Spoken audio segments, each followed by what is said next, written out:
Good morning, everybody, and welcome to Being Filipino. Philip Peter here, expat living in Lucena City. Today I'm going to discuss things you can and cannot do in the Philippines legally, and certain etiquette rules that you might want to follow if you're here in the Philippines.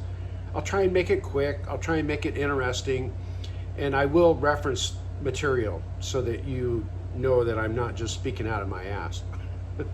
So anyway, there's a lot of experts that live here, and I'm not an expert, okay? I just try and research online and then I share what I find. But I'm not going to just speak off the top of my head and tell you something that I really can't back up with information. So number one, can you own a gun? Yes, you can own a gun. As an expat with a permanent resident visa, and you're here legally as a permanent resident, and you follow the proper guidelines, it's possible for an expat who is a permanent resident of the visa to own a handgun, but you have to follow these steps and requirements. Alien registration card, license to own a private firearm, and possess firearms. All of this has to be done following the applicable guidelines. So you have to go work this out with the Philippine National Police. You have to have the completed application form, blah, blah, blah, blah, blah. You can look it all up online. So anyway, yes, you can own a gun in the Philippines. I think you have to take a firearm safety course, that type of thing. So indeed you can. And you can even get a private carry, like a concealed carry.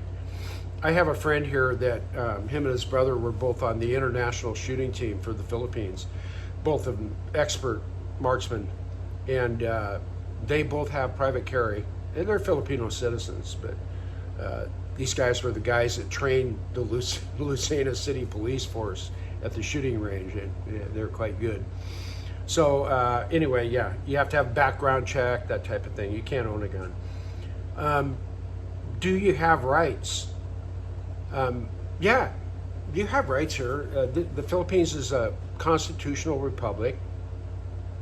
They have a constitution very similar to the United States of America, which includes habeas corpus. And you can be appointed an attorney if so you need one, if you can't afford one. Like that Vitali guy, he's in prison. He's got an attorney. He's an idiot. What a moron. For those of you guys that don't know about Vitali is a Russian-American, one or the other, vlogger who came over to the Philippines and decided to trample all over everybody's private personal space and violate many laws, and he got caught. I mean, he just pushed it and went way too far. He was stealing things, he was threatening people, he was just being a freaking idiot. And he's in prison here now. They're going to make an example out of that guy. So, and he's got an attorney, but I don't think she's going to be able to do much for him. Can you own land? If you are an American citizen, you're an expat, a visa holder here, no, you can't own land.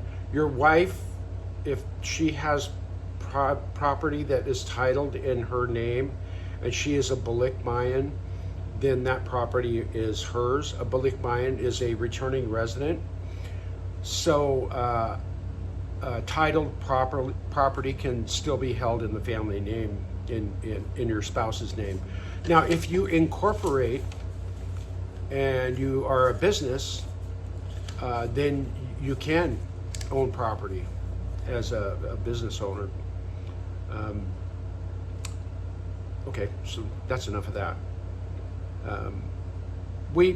My wife and I don't have kids, so we have property. It's in my wife's name, and our property here is in my sister-in-law's name, and that's okay.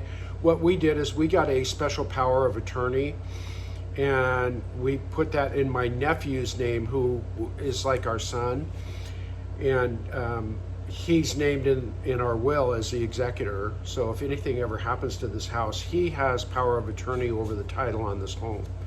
And then we also attached an addendum to this home that said that we were the ones that purchased the home. It was our finances that purchased the home, even though the title is in my sister-in-law's name. Taxes, do you have to pay? You're an American, you come over here, you're retired. Okay, I'll just give you this scenario, my personal experience. I'm not speaking for anybody else. There's a lot of tax experts here, American guys who they know everything about taxes. I don't. I'm not good with taxes at all. So I always filed. I have. I don't claim. I claim my wife as a deduction. I don't have any withholdings, and I typically wasn't getting anything back. You know, the only time I got something was when that stupid COVID stuff came along. Then I got a check. You know, there was like a COVID check. Okay, but I stopped filing in 2020. I just didn't file. I didn't want to file. I didn't file. So I started getting letters from the IRS. Well, in 2020, the same time I stopped filing, I contacted a friend of mine who's a tax consultant. He used to do the taxes for my catering business back when I lived in Oregon. And I contacted him, and I explained my situation. I'm a retired E6 from the Navy. We don't make much money, us retired E6s. Okay, I'm on disability. That's non-taxable. I get Social Security. Okay, I'll be 70 years old next year. My wife gets Social Security. So what do we have coming in? We have Social Security. We have my minuscule E6 retirement pay. So the taxable income isn't much. So I contacted my friend and I asked him, I said, do I have to pay taxes? I'm a permanent resident in the Philippines. You know, I've been here forever. I have no intention of going back. I don't maintain a permanent residence in Oregon. So do I have to pay taxes? And he wrote back to me, he said, no. So every year since 2020, I've been receiving a computer-generated letter from the IRS. Oh, sir, you haven't filed your taxes, blah, blah, blah, blah. And they always gave me an option. You can either not respond and we'll file for you, or you can respond now, or you can contact us. So what I did when I started receiving these letters is I just wrote back to them. And I said, I was informed by my tax consultant that I don't have to file, and I gave him the particulars. That, you know, this is my income, this is my Social Security, permanent resident in the Philippines, blah, blah, blah, blah, blah. So I kept receiving the computer generated letter. So finally, in, what's the date on this? February 26th of this year, I get a letter from the IRS. Dear sir, tax periods, December 31st, 2020, 2021, 2022, 2023, 2024. Thank you for responding to our inquiry about the above tax form and the tax periods. Based on your information, we agree you aren't legally required to file a tax return for the above periods. We're taking no further action. We may contact you if there's other tax issues, but you don't have to reply to this letter. If you have any questions, just call us at blah, blah, blah, blah, blah, blah, blah, blah, blah, blah. Sincerely yours, Mrs. Castillo, Program Manager, Collection Ops, Austin, Texas. So I'm not paying taxes. I'm not filing, okay? It wasn't about paying taxes. I'm just not filing. I didn't want to file. Every time I file, I fucked it up. So I don't want to file, okay? Can you import a vehicle? Yes. But there's tariffs assigned. So even if you import a used vehicle, Now I'm just going to speak off the top of my head this time. I'm not going to AI and checking out anything online. I'm just going to say this. What I have heard, and you can try and verify this yourself, if you import a vehicle, you will be taxed at 100% of the current value of that vehicle. So for me, if you're going to come here and live and you wanted to bring your car, maybe sentimental value, whatever it may be, I would just say, let it go, sell it. That's what we did. We sold our vehicles and just moved here and bought a car. And it's much cheaper to buy cars here. So, get rid of your vehicle and then just buy a new car here. So we came here, we've had several cars, but the latest two models we got, in 2015, we bought a Toyota Hilux.